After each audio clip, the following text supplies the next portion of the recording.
Oke, baik teman-teman. Saya akan membahas suatu pernyataan atau mereaksi pernyataan seorang mualaf yang mengatakan bahwa Yesus adalah juru selamat bagi semua umat manusia tanpa terkecuali.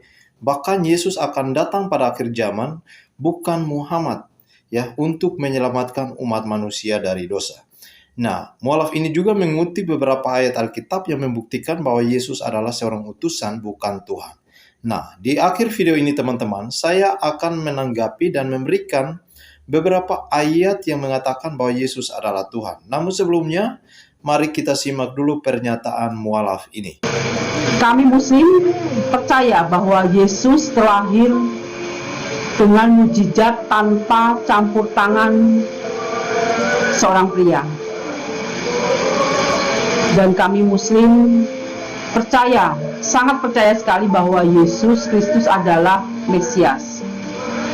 Dan kami semua Muslim sangat percaya bahwa Yesus ini menghidupkan orang yang sudah mati.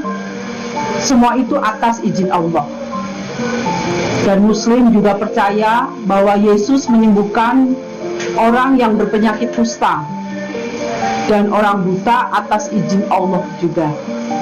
Kita sebagai umat Muslim dan Kristen tentunya berjalan bersama-sama, berjalan beriringan. Lalu di manakah perbedaan antara kita Muslim dengan non-Muslim, terutama umat Kristen?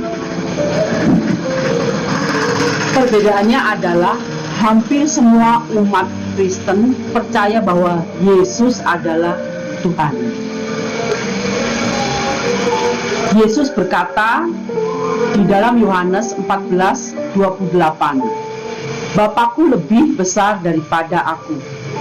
Di dalam Yohanes 10:29, Bapakku lebih besar dari segalanya. Di dalam Matius 12:28, Aku mengusir setan dengan roh Tuhan. Di dalam Lukas 11:20, Aku dengan jari Tuhan mengusir setan. Yohanes 5:30, Aku tidak bisa berbuat apa-apa daripada diriku sendiri. Aku menghakimi dari apa yang aku dengar, dan penghakimanku adil, karena aku tidak mencari kehendakku, tetapi kehendak Allah.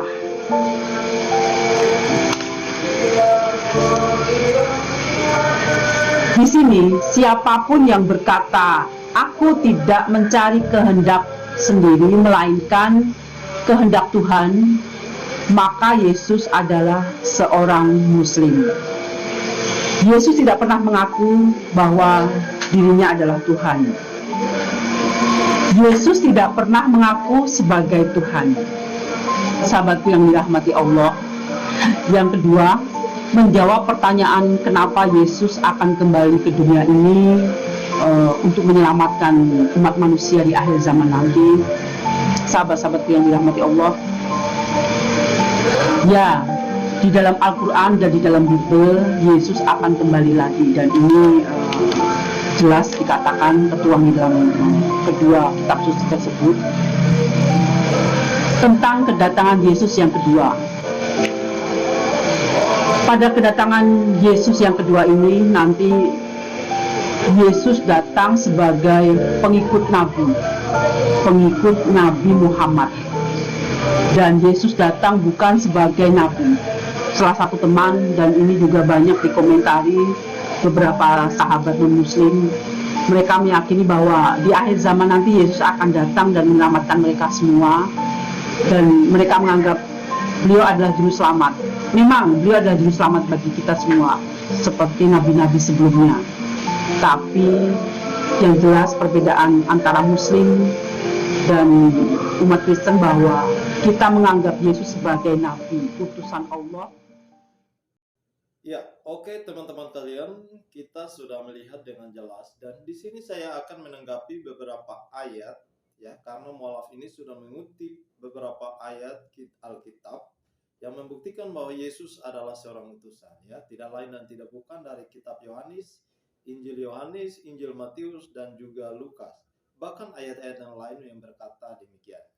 Nah, di sini saya akan menunjukkan bahwa Yesus adalah Tuhan, ya, Tuhan dan juru selamat bagi semua umat manusia. Ayat-ayat yang saya kutip di sini teman-teman, ya, teman-teman juga kalau mau mempelajari Alkitab jangan setengah-setengah, tetapi mari kita pelajari semua supaya kita paham. Ya, konteks demi konteks kita akan mengenal satu-satu. Ya, di sini saya akan menunjukkan ayat yang mengatakan bahwa Yesus adalah Tuhan. Di dalam Roma pasal 10 ayat 9 sampai 10. Sini saya akan bacakan. Jika kamu mengaku dengan mulutmu bahwa Yesus adalah Tuhan dan percaya dalam hatimu bahwa Allah telah membangkitkan Dia dari antara orang mati, maka kamu akan diselamatkan. Karena dengan hati orang percaya dan dibenarkan, dan dengan mulut orang mengaku dan diselamatkan. Roma pasal 10, jika seseorang mengaku Yesus Kristus adalah Tuhan, dia akan diselamatkan. Itu dalam Roma. Yang berikut saya akan bacakan dari 1 Yohanes pasal 4 ayat yang ke-14 sampai 15.